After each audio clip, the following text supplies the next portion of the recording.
I'll just ask the question. How is life as a dad? You Dude, just had your baby. We know. it is super rewarding and exhausting at the same time.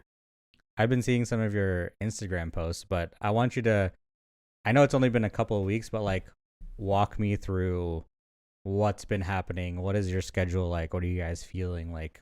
Walk me through all of that. Schedule wise, it's all over the place, but I like spending time with my baby at night.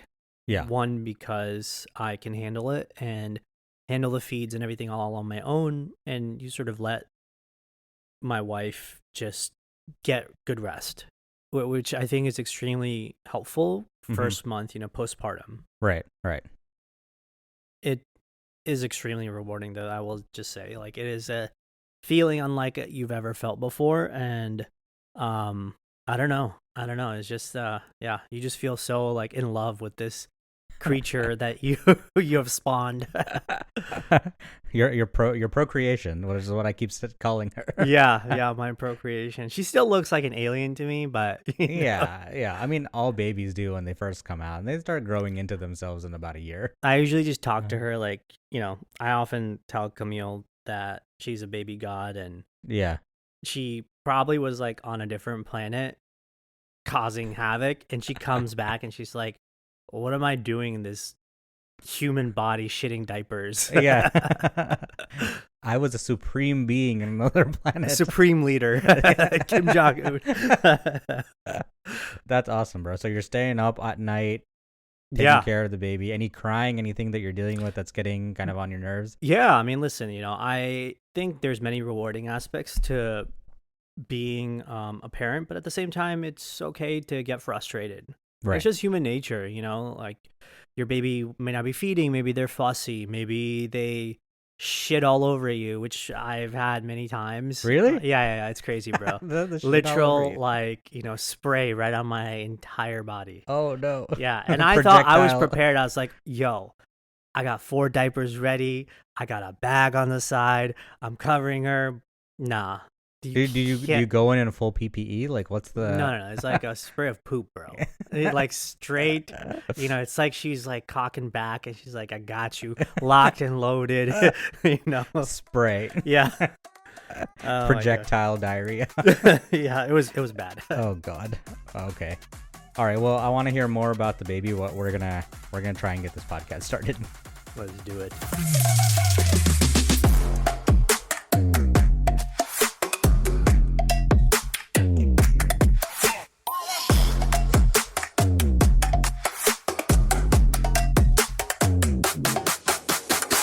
All right, guys, welcome to another Debatable at Best podcast where we talk about everything from global markets, the economy, life, and bad coffee. We have yet to talk about that, but let's not get into it.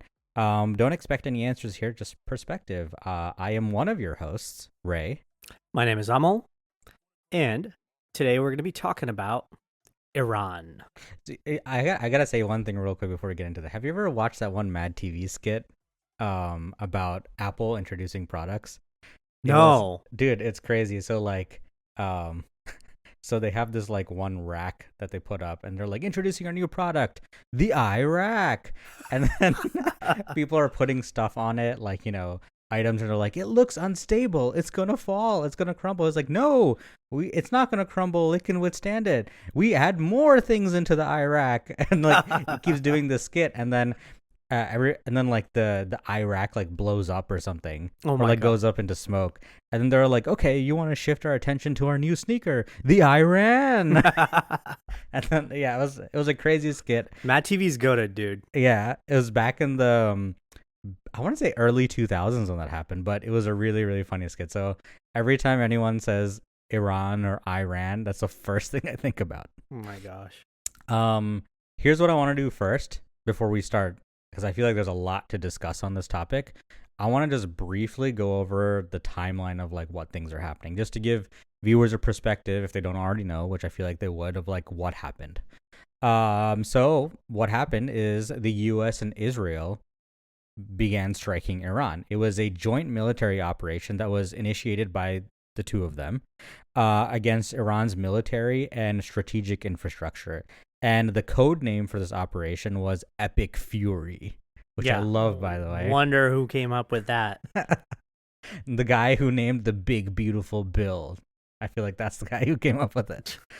So, air defenses, missile launchers, and strategic military sites were hit across Iran, with strikes reported inside Tehran and multiple other cities. So, this ultimately led to Ayatollah Al Khamenei and senior commanders. Blah, I can't talk today.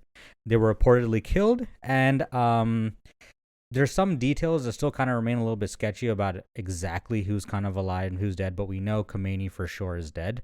I think right now, his son is supposed to be the new supreme leader, but we'll see about that.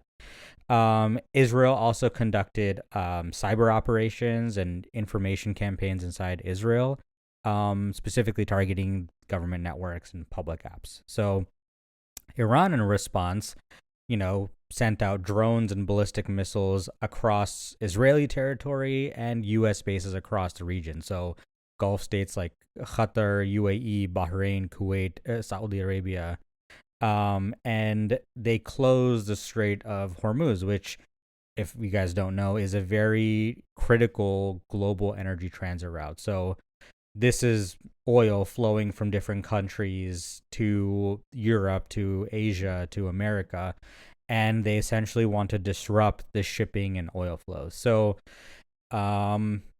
things escalated as things do in this type of situation. Missiles and drone strikes reached Doha, Abu Dhabi, Dubai. Hezbollah and Lebanon reportedly entered the conflict, launching rockets into Israel after initial strikes. And there have been a decent amount of civilian casualties reported, including a strike on a girls' school, which killed, I think, over 140-ish children, which is very sad. And hospitals too. So they are bombing those. That was a Israeli attack on the school and the hospitals. Iran is on a near total internet blockout, which complicates things for humanitarian efforts and reporting. But I think this is very recent, and we're recording on a Thursday in March 5th to be specific. We haven't heard anything specifically new yet, but what we know from the Trump administration is that strikes are going to continue not into the days, but into the weeks. And they are not going to stop until certain objectives are reached. I think they laid out 1 to 4 objectives, one of them being they want no nuclear weapons in the region, and they want a commitment that they won't have any. They want I would assume extremist regimes to not be present, the current regime to change. And there's 2 other things that I'm forgetting. I don't know if you want to chime in on that, but that's pretty much where we are right now. Here's the thing, though. I want to quickly break down each person's perspective in this. So we have the 3 players: Israel, the United States, and Iran, right? So Israel's kind of perspective on this is that they view Iran as an existential threat, right? Missiles, nuclear ambitions, that kind of stuff. And the strains with Tehran have always been long-standing, right? Following the strikes, it was immediately declared a state of emergency. Iran has portrayed the strikes as an unprovoked act of aggression, right? And the government framed its own retaliation as justified defense under international law. Hey, we were bombed first. We have a right to defend our country. We've heard that before, right? And then there's other regional actors like Gulf states like Qatar and UAE who condemned Iranian missile drone strikes on their soil. Hezbollah and other Iranian-aligned groups have also entered or supported various fronts, like I had mentioned. And global powers like Russia and China, international bodies, have called for restraint and, let's pull this thing back, let's talk. And, they've highlighted legal concerns about this whole attack. So that's generally Israel and Iran side. And the U.S., like I had mentioned, they're framing it as a preemptive and defensive strike aimed at degrading Iran's military, non-nuclear adjacent capabilities and preventing future attacks. Trump has called for weakening and ending of the current regime. And USSC, which is United States Central Command, says that strikes targeted nearly 2,000 Iranian targets. So that's Hmm. what they wanted to block out. So they're kind of portraying this as an action as necessary to protect allies and prevent an existential threat. But as I'd mentioned, critics are seeing it more as an illegal and lacking clear mandate action. Thoughts? Well, But where do you want to start, I guess? I'm glad you level set because I do agree that there's a lot happening. First of all, I think it's incredibly sad, right off the bat that the 140 or 50 girls' school was bombed. And from what I heard it was American strikes that caused that, not Israel, which is even worse. Oh, Even is if it? that's what I heard. Okay, I But thought it was Israeli fighter jets that targeted those sites. I think there's a lot more happening in America to create that conversation, and none of the senators, none of the people in the government have denied it. So I'm thinking that American military action may have actually been the cause of it. Regardless, it's incredibly sad, whether it's Israel or America or even Iran. Yep. So what I think here, is important to level set is this whole conflict, as you posed, why now? Right. Right? What is the purpose? I just personally, I think why now is simply because they can. I think historically, Netanyahu has basically come to America, and there's footage of him going back 25, 30 years talking to America about Iran is so close to a nuclear bomb, and they're the biggest threat to Western civilization, and peace in the Middle East, and all kinds of bullshit. And I think him being the parasite that he is, he has tried to drag America into this war that America's never wanted. By the way, So you're saying that your perspective on this is Netanyahu is the one that's pulling the U.S. into this. I think Israel is the one that is pulling America into this, and I Okay. think this is obviously maybe a separate topic we'll discuss later. Is Israel the tail wagging the dog that is America, or is it the other way around? And I think Right. people in America are now thinking Israel might be the tail, it is wagging the entire fucking dog, and we are America being wagged and dragged into a war that we never really wanted to be in. These statements are also clearly illustrated by Marco Rubio, who recently said, well, Israel was going to strike Iran, and so we knew that if that were to happen, Iran was going to start striking American bases and people and military, whatever, and so we're going to preemptively strike them. You're like, okay, so you're saying that Israel basically dragged us into this conflict. That's effectively, what the logic says, right? Right. So I think the why now, again, goes back to, number one, I don't think we wanted it. I think Israel has always been wanting to get America dragged into this because they themselves probably could not do this alone.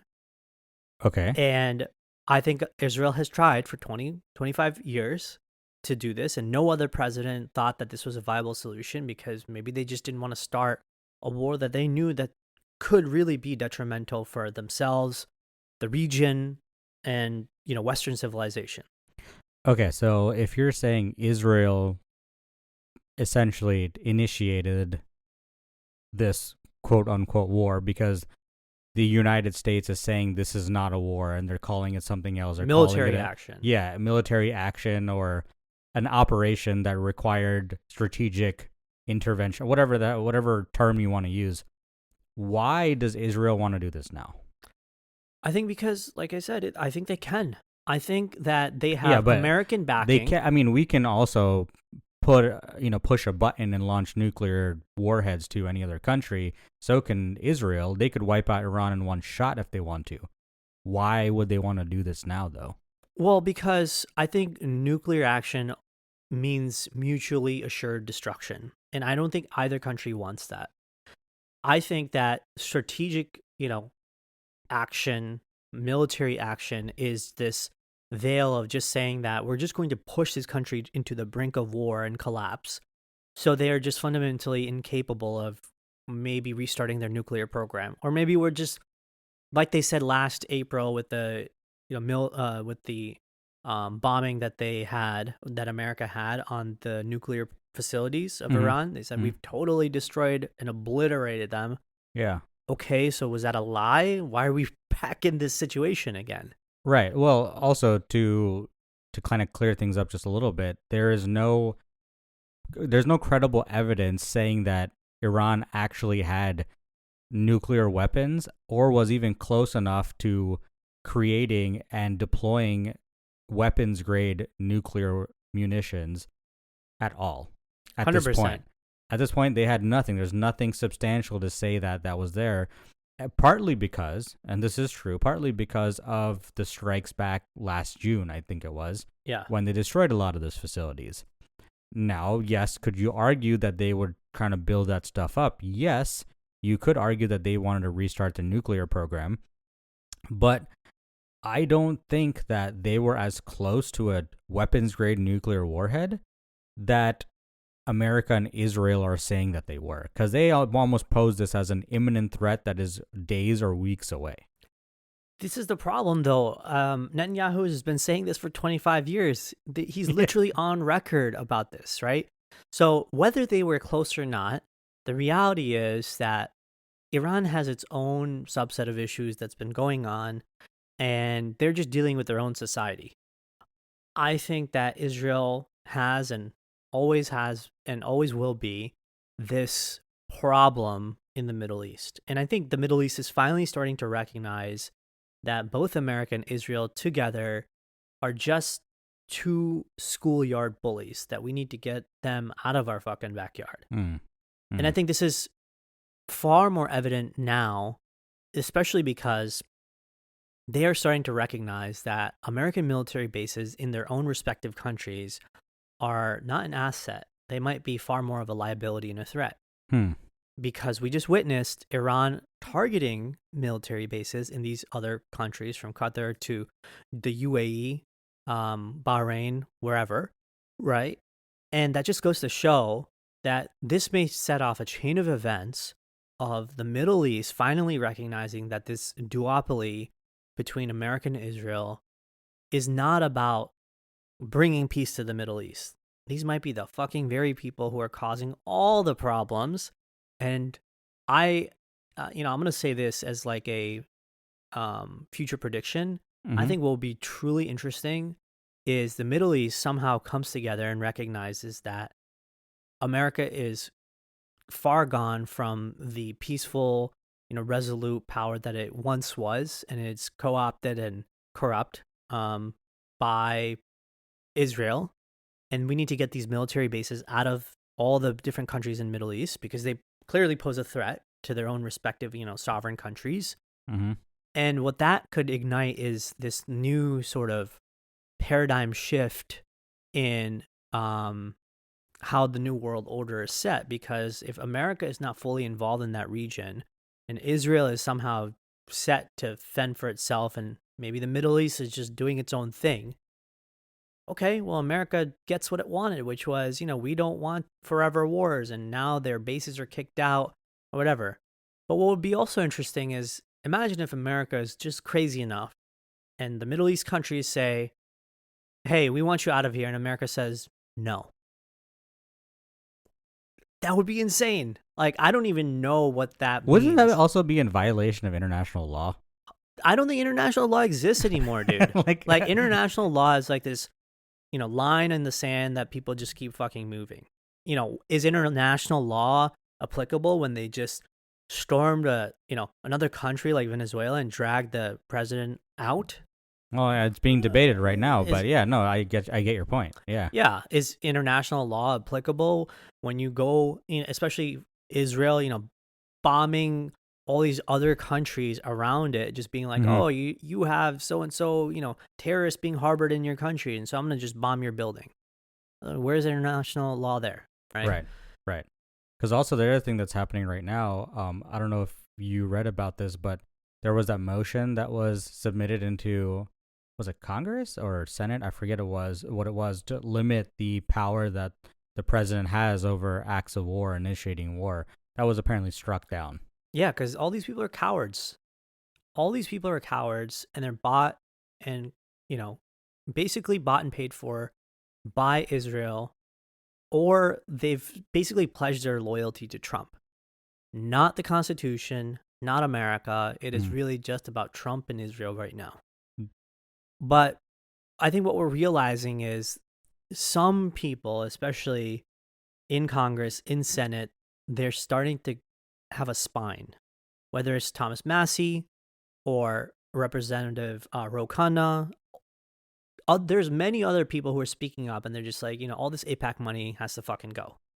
A lot of this money that is super pro-Israel has to go. All these like fundamentalist views, and trying to support Israel over American interests has to go. Mm-hmm. And I think you are starting to recognize you're separating like the good from the bad, and the bad being, basically all Israeli interest, and the good being like what is really pro-America, and this is a very good thing in my opinion. I think this is again setting off this internal chain of events in America to really rethink what are we doing over there? Why do we give a shit so much about Israel? Here's my current working theory about why we're doing this at this point. Because obviously everyone is showing this as a joint operation between the U.S. and Israel, right?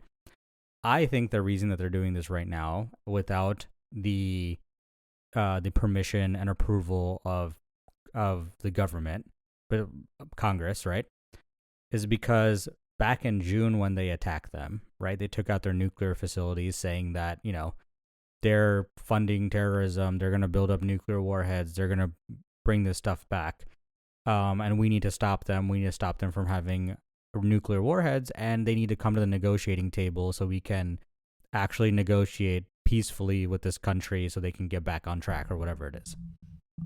I think the reason why they've attacked them now is they're just like, look, they're very far behind on their nuclear capabilities now. Their missiles and their ammunitions in the country are degrading from the past attacks that they've done on Israel and the current attacks they'll do now. That just their ammunitions are going to deplete. No one's going to actually give them these firearms. They're just going to keep going down. There's been political unrest with people protesting in the streets, right? Day and night, burning things and protesting the government and how heavily they've, how heavily they've patrolled their country. There's always been killings. There's always been unjustness by the regime, right?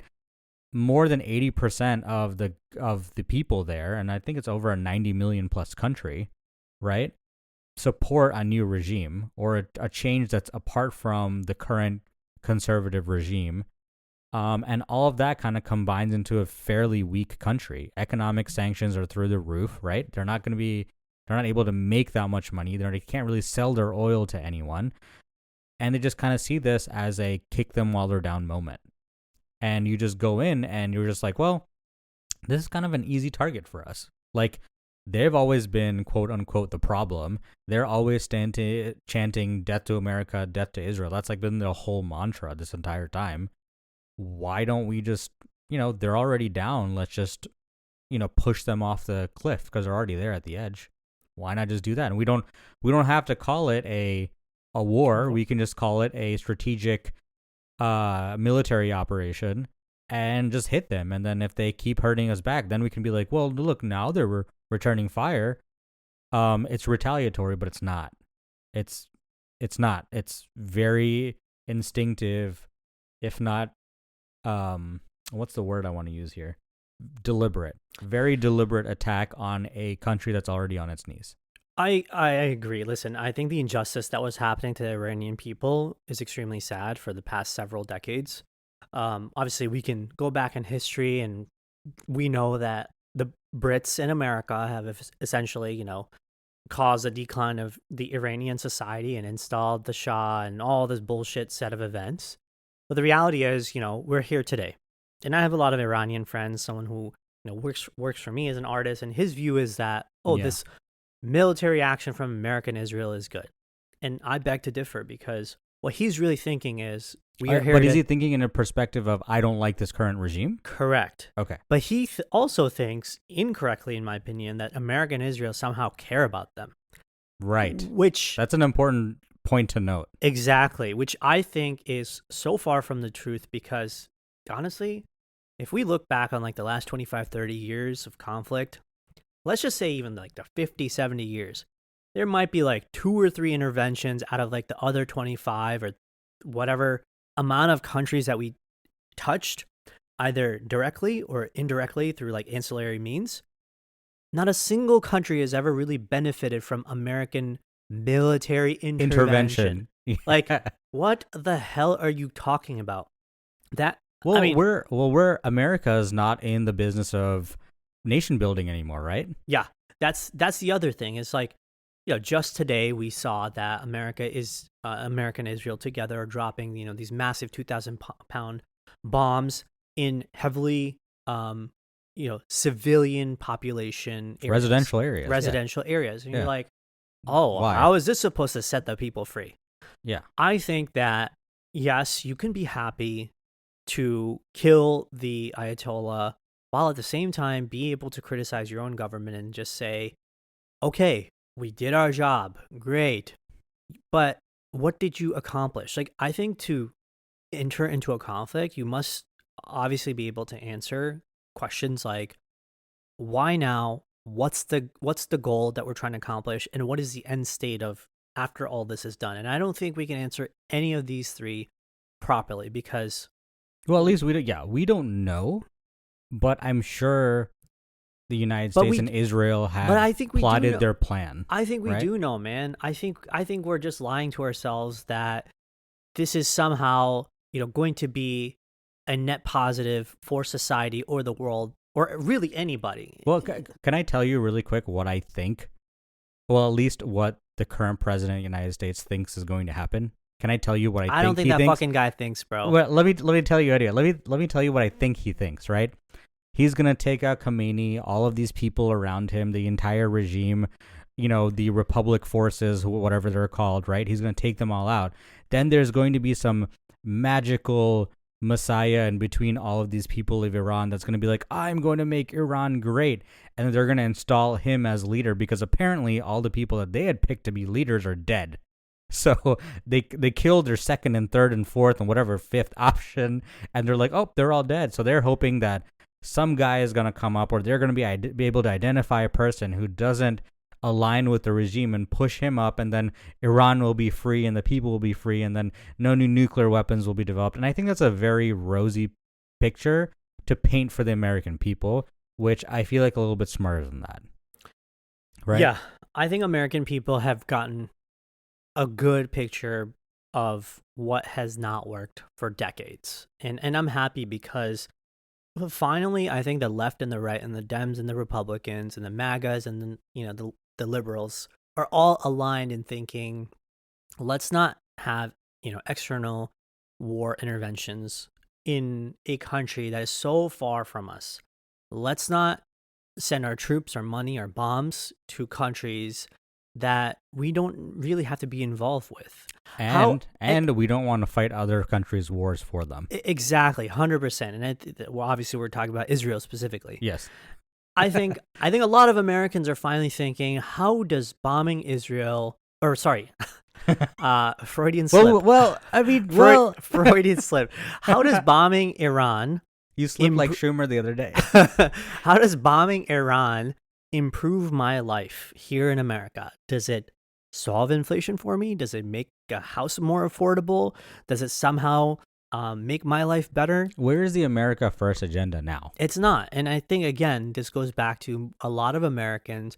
This is I think the perfect precipice point of America coming together in hating one person and one policy. And I really, really hope this sticks, which is I think everything that Trump stands for I think Trump stands for nothing. And I think people are starting to realize, wait a second, dude, we voted for you, the MAGA people, to not have wars.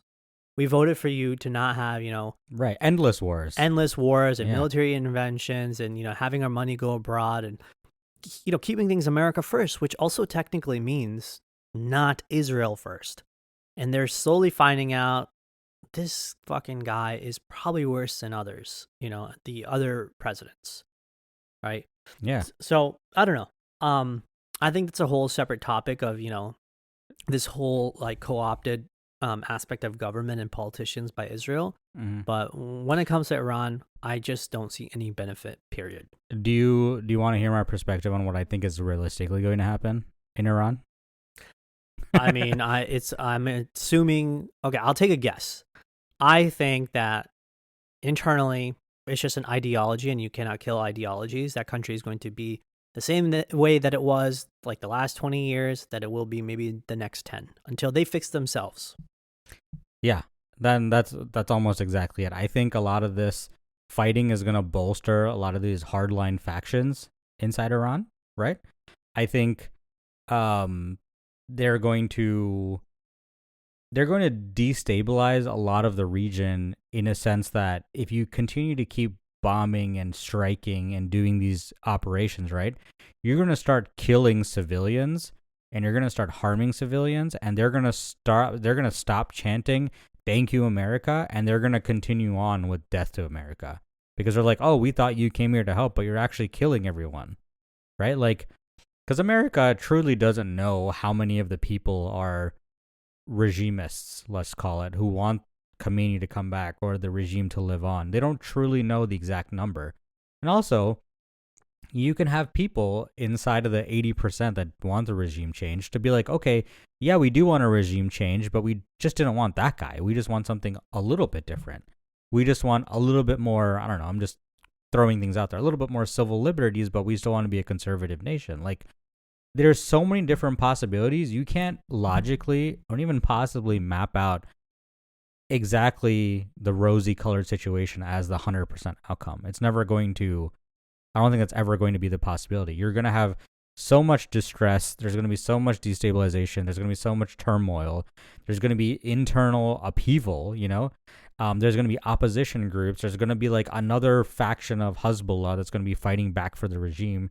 There's going to be people who fight for their version of freedom. Like, you can't introduce democracy into a country that is going to fight till they die for what they believe in their ideology. Exactly. You cannot kill ideologies. This is what these people, like, the West simply just does not get.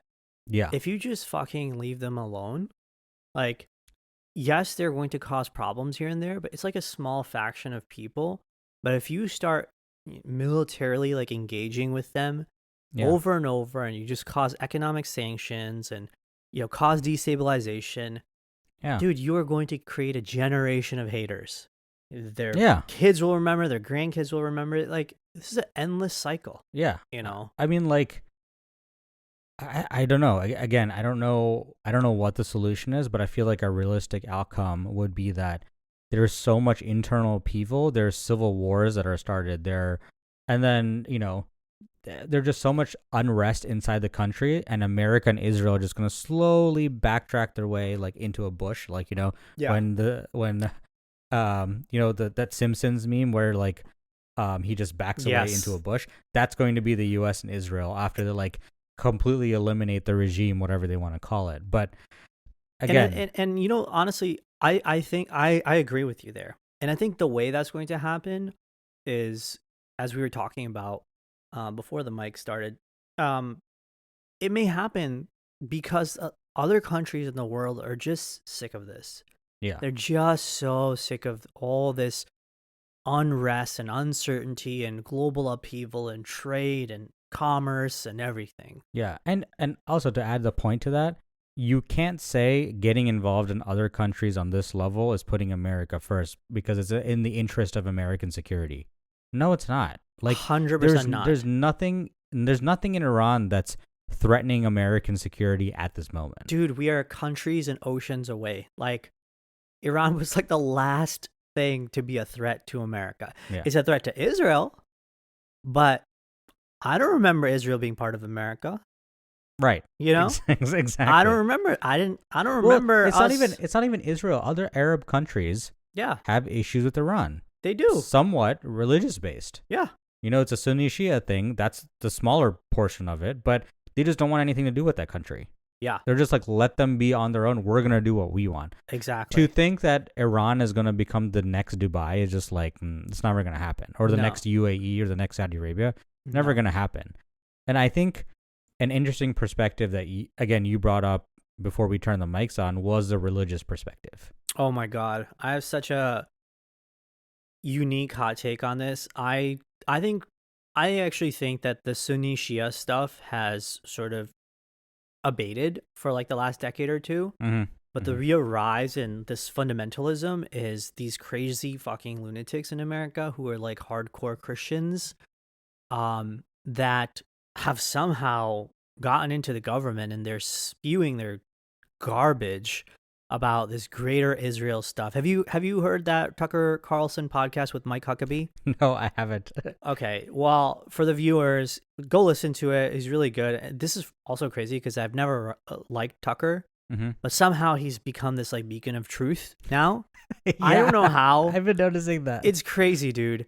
But he really has, because I think deep down that, he's saying the same thing that all Americans are thinking, which is, okay, yeah, we believe in America first, but I don't remember Israel being part of America.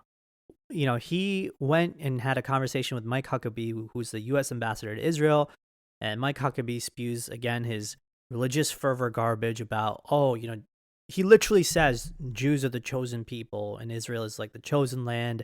And he quotes this, garbage verse from the Bible about, we believe in a greater Israel. And Tucker Carlson, who's also man of the book, and he's like, well, doesn't that mean like, the entire Middle East? Because that's technically what the greater Israel is referenced in the Bible. Mm-hmm. And Mike Huckabee sort of pauses and he's like, well, I'm not saying that, you should take over these countries, but if it happened, it happened. And you're like, wait, what? Like, what are you saying, man? You are... Wait, he said if they happened for any reason to take over these countries, that would be okay? Correct. And to that, other countries rebuked in like, smaller statements here and there, hearing that podcast. But it just goes to show that there are these weird, backwards thinkers. Wait, is this like a Bible thing? It's a Bible verse. It's a Bible verse that talks about, somehow, I don't know exactly where in the Bible, or like the Old Testament versus the New Testament, whatever, well, no one looks at the Old Testament anymore, but yeah. Well, maybe they do to reference this bullshit, I don't know. But anyway, so there's like all this garbage that he spews about Israel being the chosen people and land of Israel and Jews and whatever. And you're like, is he Christian? He is Christian. Why doesn't he become a Jew? I have no idea. First of all, why doesn't he just fucking stay in Israel, dude?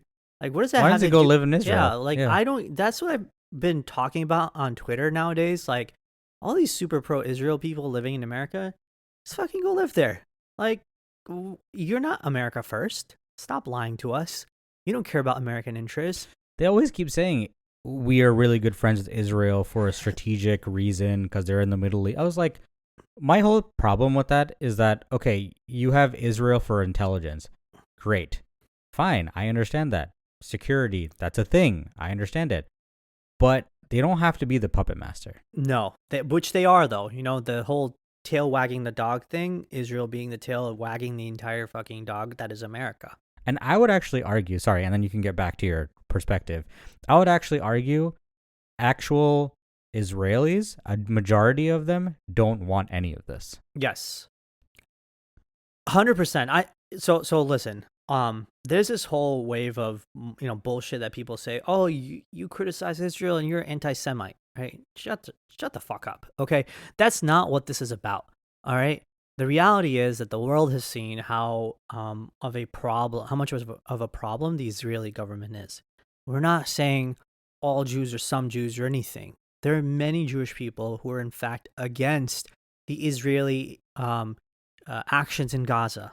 I would say the current administration in Israel has a big part to play in this with Netanyahu and all of the loyalists that have been around him. I think that's why because Israel in the past has tried with other prime ministers to make amends with Arab countries and sign accords and peace treaties and stuff like that. It's not like it hasn't happened. It's just this guy just doesn't let go. He just doesn't. And I think part of it is because I really do think that if that ever happens, this dude is going to jail or he's going to get assassinated by his own people. I really think that that's how much of a problem that he's caused in the world from just being, this. In my opinion, he's basically a terrorist, Bibi Netanyahu. I mean, he's wanted. He has a warrant out. He's a in international war court. criminal, whatever you want to call it. At the same time, I think the world, again, going back to America, right? This is our country, and I want to focus on America first. And I think this is, again, the perfect alignment of the left, the right, the Republicans, the Dems, Libertarians, etc., coming together. Even the MAGAs being like, all right, I think we're getting a little sick and tired of all this, pro-Israel first, sending our weapons, our money, maybe even our troops there. 4 service members, RIP, they got killed because of this stupid quote-unquote war. Mm-hmm. And again, people are just not able to make sense of it because they're starting to recognize that, how does this help my life here, right? I think Americans would have cared a lot less if this was like 20, 30 years back when American life was a lot better for a lot of people, but it is not. And I think people are starting to talk about it, especially veterans.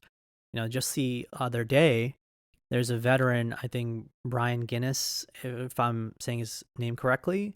He's a U.S. combat veteran, and he was in this, I think, Senate public hearing committee or something. Right. And this representative or senator from Montana basically started talking about, again, he's AIPAC funded, right? AIPAC is this political action committee that has super hard lobbyists for pro-Israel, which funds almost like a majority of Democrats and Republican senators and Congress men and women. And so anyway, this Montana senator was talking about, all this pro-Israel bullshit, and this combat veteran was in the room. And he's like, I don't want to send our, boys and girls and our sons and daughters to get killed for Israel. And It was crazy, man. The room went silent, and the police dragged this combat veteran. This guy has seen war. Yeah, it was a Marine. It was a Marine. Yeah. And they dragged him, and they broke his arm, and the fucking senator, was like, aiding in this, harmful, aggressive style of removal. Yeah. And you kind of look at it, like I was talking about this on Twitter. A veteran goes out and serves his country to defend its people, and a room full of cowards could not defend a veteran. It is so sad that this is the state of America. We would rather stick up for American freedom of speech. We would rather not stick up for the American freedom of speech just to be able to defend Israel, And again, it's a veteran, dude. Also, the generals on the panel that are sitting facing the Senate panel didn't even turn around to look and see what was going on. They just kept their heads forward. They didn't turn around. They didn't look at what commotion was going on. Nothing. They just stayed forward and it didn't move them. Yeah. Yeah, which is kind of crazy to think about. It's crazy to think about. And again, I just think that there are too many sort of deeply intertwined roots of Israel and Iran and America now to not be able to talk about Israel as a fundamental problem to American success. Right. Israel might be the one thing that is holding the power of American innovation, the power of American civility and prowess and, how much good that we could do in the world. Right. I fundamentally believe it. Like, I don't care what anyone, thinks of this whole anti-Israel stance. I'm pro-America, man. Yeah. And that's the thing. Like, I don't want pro-America to become pro-Israel or pro any other country. I think we need to just get back to being good at what we used to be good at, which is just innovating, building amazing things, protecting our citizens well. Like, I understand international situations can happen, and that's why intelligence and all that stuff exists. But I just think that the America First thing, it's not a terribly bad motto. I'll give them that. I just think if that's truly what your aim is, you need to start fixing your shit at home first. It's so bad here, dude. You like because of all this, because of the not war in Iran that's happening right now, oil prices are going to go up, right? It's going to disturb. They already did. They went up $6 today. Yeah, they're going to disrupt oil capacity. They're going to interrupt price. They're going to interrupt supply and flow. Like, it's going to, and it hurts. And I think Iran knows this, because once they shut the Strait of Hormuz off, they know that they effectively have global economy by the balls at that point. Yeah, I think there's actually a stat of I think 20% of I think all global trade flows through the Strait of Hormuz. Yes. And I think like 20 to 25% of global oil flows through there. Yeah, and 60 or 70% of India's and maybe even China's oil comes through that strait. Mm-hmm. You know, those are two countries with over 1 billion people. They do not want shit to go awry in that region. Right. And I mean, one could argue like, oh yeah, we'll still get our oil domestically, or, you know, now that we've not invaded, but like, you know, did military strike operations in Venezuela, we can just take Venezuelan oil and we'll be fine. But we're talking about the global economy here. Like, Iran actually bombed one of the largest refinery sites in Saudi Arabia. So they had to shut that down. So they could figure out what was actually blown up, where can we get this started again, and review, like, you know, what the damage is on the sites. And that's not the only one that they targeted. This is the second one, but this is one of the largest one, that Aramco, which is a state-run oil facility that they run.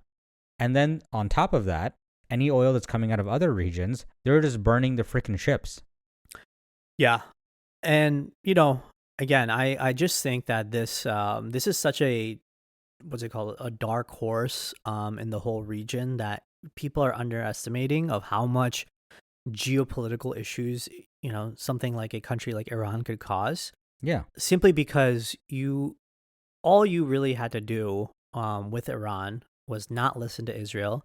And if America had a straight line of communication to discuss these issues, I really think that they would have come to the table. I really think that all things come back to how Israel wants things done, and this is what corrupts our thought and our mindset. And I think you're kind of right in that sense, that if there was proper diplomatic negotiations to be had, they could have been had. But what the current administration does, and I don't know if you've picked up on this or not, is that whenever they lay out terms and conditions and they ask for something in return, they're always moving the goalpost again 100%. and again and again. Like, oh, you did this? Okay, yeah, but we want you to do this and this, then we'll have a deal. Or no, I want you to do this, this, and this, and then we'll have a deal. And then they'll keep piling on terms and conditions, and they keep moving the goalposts. And then they view that as effective negotiation and deal making. Yeah. No, that's a really good point. I mean, you know, listen, I feel like we are going to beat this topic to death. There's just so much to talk about when it comes to Iran. I am actually curious to see how the next few months are going to go, because from the administration perspective, they thought that this would be an easy in and out, and it's proving to now cause so many issues that are so widespread and global that, again, going back to, you know, what we spoke about earlier, I think other countries around the world are just getting sick of this. I think especially countries in the Middle East who depend on so much tourism, calm and peace, that most of their countries, you know, have nothing to do with all this, you know, Israel, Iran, America conflict. They're just facing issues by proxy. Having a bomb somehow come into Dubai was not, I'm pretty sure, on the UAE's bingo card. Right. Same thing with Bahrain, and same thing with the other countries around them. Yeah, I mean, they don't. These are countries that don't engage in conflict. I mean, like, I know Kuwait had the Gulf War and all that stuff, but these are countries that traditionally don't engage in conflict. They'd rather do diplomacy and let business work, right? Because they want to sell their freaking oil. Yes. You know? And they want tourism, and they want to expand, and they, you know, to in a sense, they just care about the money, and there's like, let that just keep flowing, and the better they can get more, the way that they can collect more money, the better, more efficient way they can collect more money is the better for them. So these people are generally not engaged in, oh, we need to go to war. They're engaged in diplomacy and let's just fix things so the global economy can keep trucking along. Yeah. That's the viewpoint of these countries. So yeah, like you said, bombs dropping in Saudi Arabia and Riyadh, like, which is a major city in Saudi Arabia, a huge city, is not going to be ever on their bingo card because they never thought it was a reality. You know? Another point that I thought was really interesting was that all these people that are stuck in these countries or stuck in other countries that can't get flights through the Middle East because all these flights are canceled, right? They're not getting any help from the U.S. Embassy. You know? Like, people who are citizens of England and the UK, they're being arranged private planes and charters and, you know, other forms of transportation and get them out of these countries. And the U.S. is essentially like, oh, we're sorry, we just can't help right now. Aside from the fact that the U.S. Embassy in Saudi Arabia got bombed, I understand that. But, like, the U.S. government on this side, on the ground here, is not actually helping in any meaningful way to get American citizens out of those countries. Maybe they're doing something different now, but I think they started. Again, where was that America first mentality? Like, oh yeah, we need to get our people out of there. Yes. I think CNN was reporting somewhere close to 20,000 people are actually fleeing that region, you know, which is a lot of people. Yeah. You know, a lot of people, a lot of money. I personally know people that are stuck overseas because their Emirates flights or their Qatar flights or their Etihad flights or whatever it is, or Saudi Arabian flights are getting canceled. Yes. And they're all grounded and they're just like, we don't know what to do. We can't get out of the country, or we can't get out of the respective country that we're in. We're going to have to find other routes altogether. Yeah.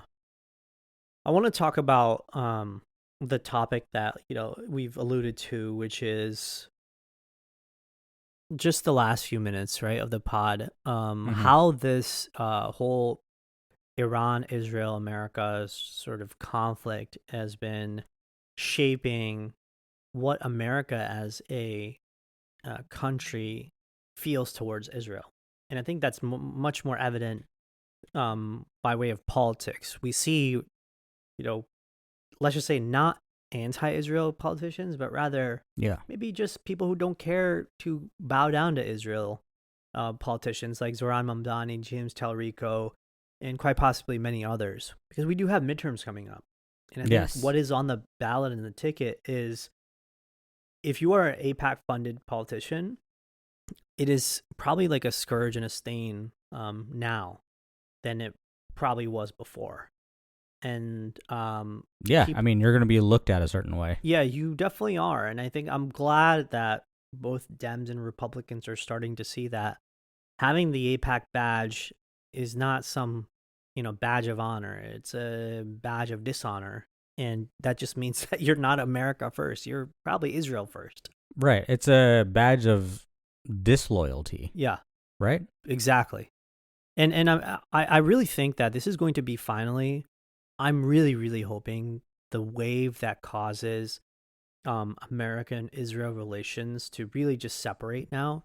And us to, like, I'm so pro-America first, but I just really, really believe that we are so held back by all our geopolitical controversies and stuff, not like focusing on the right thing. We have so much talent and money that resides in this country that we're just getting corrupted by focusing on military interventions and, you know, directing all this money and effort towards our defense budget, our, you know, quote unquote Department of War budget, all of this bullshit. Like, imagine if all that money was directed towards, you know, American people and fixing healthcare and, you know, fixing. That's a whole different topic, but I understand. But I think all these things are related, and I think no, they are. I'm so glad that I think Americans are finally seeing this come into their periphery of, oh, well, wait a second. How does us being involved in Iran or helping Israel help my life here in America? And again, this goes to show this new wave of politicians hopefully is going to be, you know, the rise of pro-American and pro-people here first rather than, you know, pro-Israel.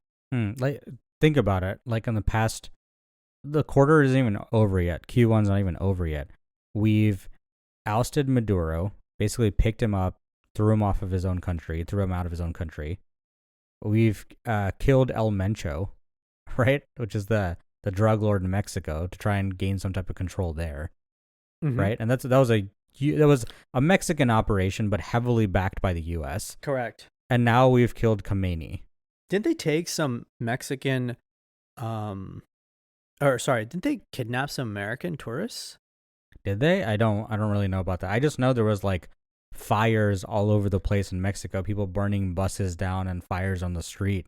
But I don't know. They might have. I mean, honestly, I wouldn't put it past them. But like, the entire country was in unrest for like a couple of days while the Jalisco cartel go around and just start burning everything. You know? Yes. So it's effectively aided in the elimination of the head of the Jalisco cartel. And now the Iranian cartel leader is also dead. You know, like, yeah. No, I mean, again, for all we're doing is going around killing people. Yeah, for a president who talks about MAGA and America first, dude is not doing anything America first. It's almost like the mentality of shoot first, ask questions later kind of a thing, right? But like, I feel like, especially with the Iran thing, since this is the topic that we're talking about, I feel like this was so poorly planned on every level. Yeah.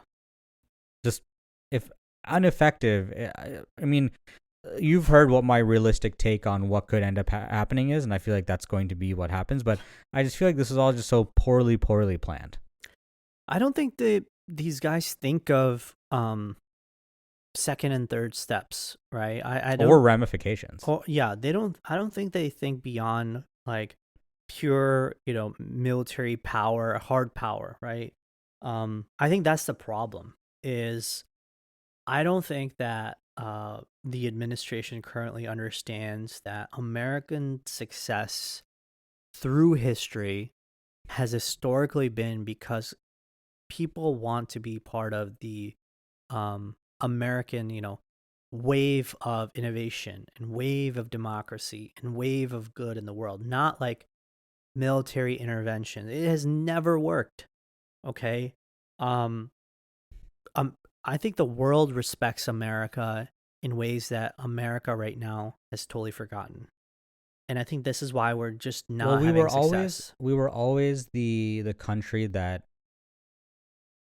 wanted to do things the right way, do the right thing, be the superpower in military might and soft power, right? We were always a country that innovated and just did the right thing.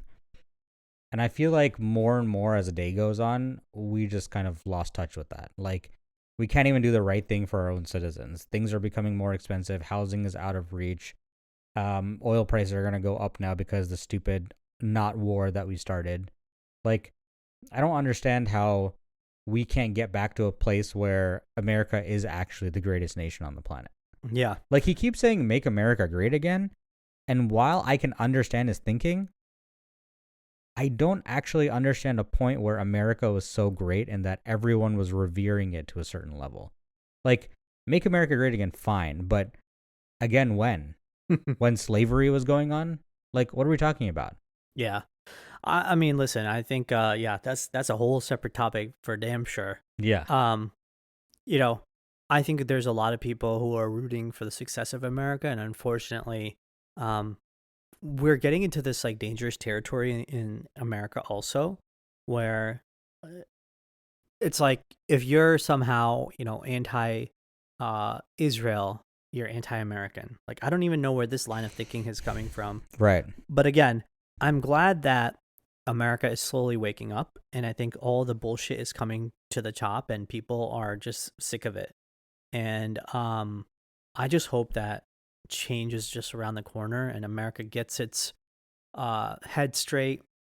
I think that'll be just in time where all these things start breaking within the current administration, and the government and America is finally ready for like a new sea change by 2028.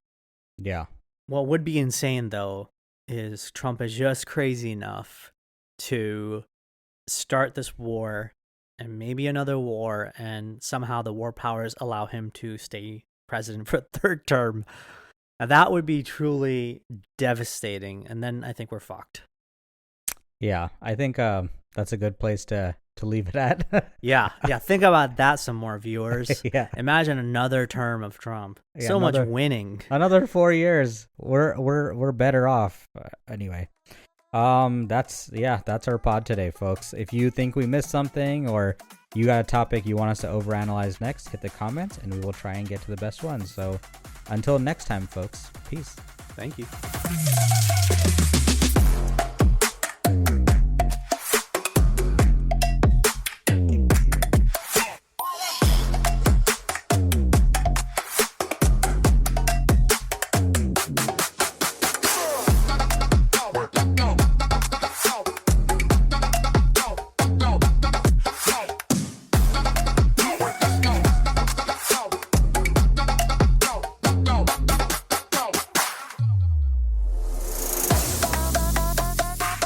Put a crush out. Put a crush out. Put a crush out. Put a crush out.